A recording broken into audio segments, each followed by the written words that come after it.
Muy buenos días, amados hermanos. Qué gusto poder estar esta mañana con ustedes para seguir aprendiendo juntos de la palabra de Dios y tener un tiempo lindo devocional. Nuestra porción bíblica para hoy está allí en el libro de Proverbios. Continuamos en el capítulo número 3. Ayer habíamos quedado en el versículo 8, así es que hoy vamos a continuar desde el versículo 9 hasta el versículo 18. Y esta porción es una porción maravillosa que tiene muchos temas importantísimos para nuestras vidas. Pero yo quisiera tomar tres de esos temas el día de hoy para compartirlos con ustedes rápidamente. Tres de estos temas. El primer tema tiene que ver con las decisiones. El segundo tiene que ver con la disciplina.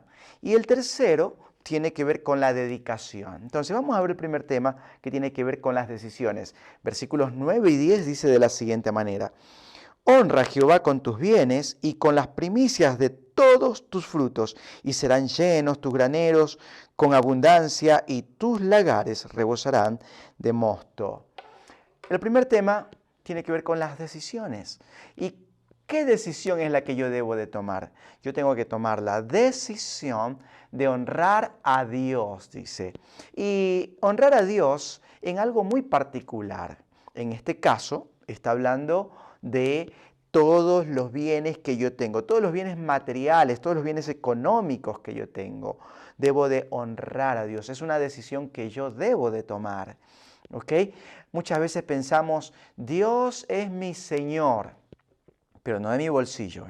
Dios es mi Señor, pero no de las cosas materiales que yo tengo. La Biblia me exhorta, me manda que honre al Señor. Y una de las maneras de reconocer que Cristo es mi Señor es honrándole con mis bienes materiales. Dice con las primicias, o sea, con lo mejor que vos tienes o que vos produces. Con eso. Ahora, muchas veces pensamos que esto tiene que ver con la cantidad de dinero que yo dé o de cuestiones materiales, de cosas materiales que yo dé. Y esto no tiene que ver con la cantidad, sino con la calidad. Y la calidad no es un valor económico, la calidad es una actitud del corazón. Usted recordará al Señor Jesucristo cuando estaba allí en el libro de Marcos, por ejemplo, nos dice que estaba sentado frente al arca de los tesoros, de la ofrenda, allí en el templo. Y venían muchos hombres ricos que daban mucho dinero. Pero pronto pasó allí una viudita con dos blanquitas, dos moneditas insignificantes de bronce.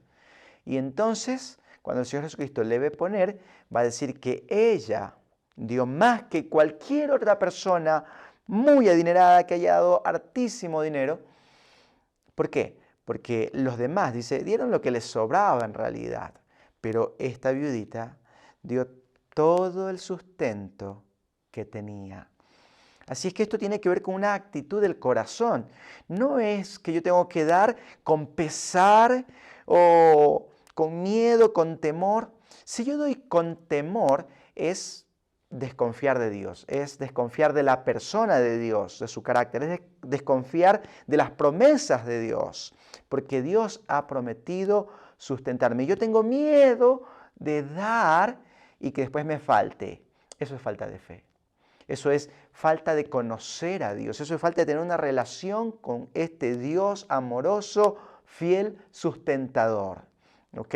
Entonces, si vamos a dar, como el apóstol Pablo le dice allí a la iglesia de Corinto, demos de corazón, con una actitud de alegría, de regocijo, porque es un privilegio dar al Señor. Mi amado hermano, allí el versículo 10 va diciendo, y serán llenos tus graneros con abundancia, y tus lagares rebosarán de mosto.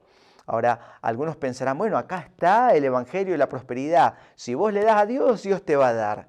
Escúcheme, esto está en un contexto hebreo. Y usted sabrá por la palabra de Dios que al pueblo hebreo, al pueblo judío, al pueblo de Israel, Dios le prometió, le hizo promesas maravillosas en cuanto a la tierra, en cuanto a bienes materiales. A la iglesia no. A la iglesia Dios le ha dado promesas espirituales. No le ha prometido ni reino ni plata acá en esta tierra. ¿Ok? Qué bueno que hay hermanos en las congregaciones, en el mundo entero, que tienen o han sido bendecidos o direccionados por Dios en un sentido en el que ellos han podido ganar mucho dinero, generar muchos ingresos, y eso es una gran bendición. Necesitamos hermanos así para que sostengan la obra de Dios, para que sostengan al siervo de Dios. Así es que qué bueno, pero el hecho de que yo le dé dinero a Dios, que yo ofrende para la obra de Dios, no significa que Dios me tiene que cumplir a mí ahora y darme. No, no es así.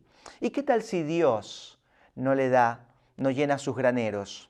¿Qué tal si Dios no llena sus graneros? ¿Qué tal si Dios lo pone en una situación difícil económica? Entonces, ¿qué voy a pensar? ¿Dios falló a su promesa? No, Dios sigue siendo fiel. Así es que, mi amado hermano, acá hay una decisión de fe que yo tengo que tomar y es honrar a Dios con respecto a mis bienes y a mis posiciones materiales. Pero en segundo lugar, el siguiente tema que quisiera compartir con usted, mi amado hermano, es el tema de la disciplina. ¿Okay? Y allí el versículo 11 y 12 van hablando de este tema. No menosprecies, hijo mío, el castigo de Jehová, ni te fatigues de su corrección, porque Jehová al que ama castiga como el padre al hijo a quien quiere. Nosotros solemos pensar que la disciplina es algo malo, es algo feo. Y bueno, no es agradable la disciplina.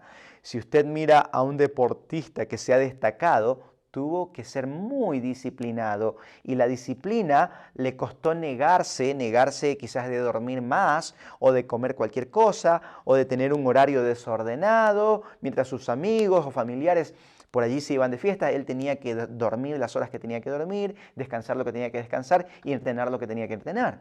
Y eso en cualquier ámbito.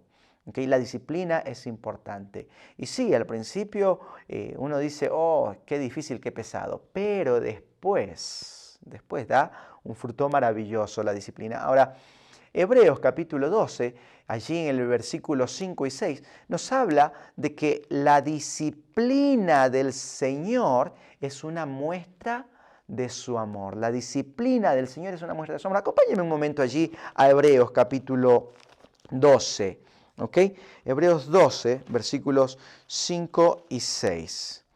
Para leerlo juntos y entonces ver este maravilloso pasaje. Dice así. Y habéis ya olvidado la exhortación que como a hijos se os dirige, diciendo, Hijo mío, no menosprecies la disciplina del Señor, ni desmayes cuando eres reprendido por Él. Porque el Señor, al que ama, disciplina y azota a todo aquel que recibe por hijo. Porque el Señor, al que ama, disciplina. Al que ama, disciplina. Entonces, usted pudo darse cuenta allí, la disciplina es producto del amor de Dios, es manifestación del amor de Dios, la disciplina. Como dijo un predicador, Dios castiga con ira al impío, pero disciplina con amor a sus hijos. ¿Se escuchó bien? Dios castiga con ira al impío, pero Dios disciplina con amor a sus hijos. Entonces, la disciplina es una demostración de amor. Y el versículo 6 terminaba diciendo que la corrección es una demostración de que soy su hijo. Mi amado hermano, si alguna persona que dice que es creyente anda en pecado y no es disciplinado por el Señor, no está recibiendo la corrección del Señor, quizás esa persona no es hijo de Dios, porque Dios no disciplina al hijo del vecino. Dios disciplina y corrige a sus hijos. Entonces, cuando experimentemos la disciplina de Dios, reconozcamos que Dios nos está amando. Cuando estemos experimentando la corrección de Dios, podemos alabar a Dios, porque nos damos cuenta una vez más que somos hijos de Dios. Así es que acá está el segundo tema. El primer tema tenía que ver con las decisiones. En este caso, de honrar a Dios con mis bienes. No hacerlo es dudar del carácter de la persona, de las promesas de Dios. Y el segundo tema tenía que ver con la disciplina del Señor. Y el tercer tema está allí en el versículo, desde el versículo 13 al versículo 18. Y ese tema tiene que ver con la dedicación. ¿La dedicación de qué? La dedicación de procurar la sabiduría divina sobre cualquier otra cosa en esta tierra.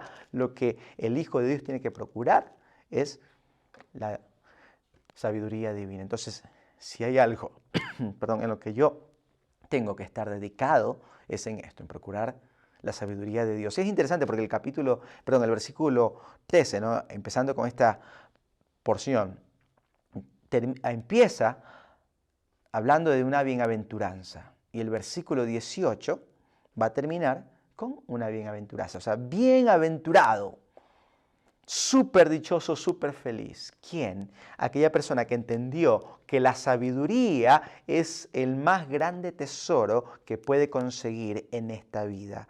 De hecho, si leemos inmediatamente los siguientes pasajes, los siguientes versículos, va allí el autor a hacernos una lista de 4 bienes o de 4 cosas que en esta tierra el hombre codicia, pero es de mucho menos valor que la sabiduría.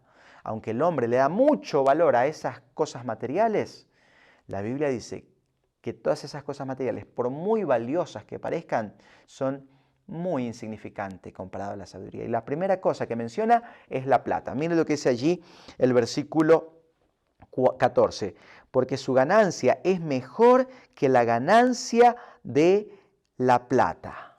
¿Se dio cuenta? La sabiduría, ganar la sabiduría es mejor que ganar la plata. Y en este contexto histórico, la plata era el material más preciado, porque con la plata es que se comercializaba a nivel internacional.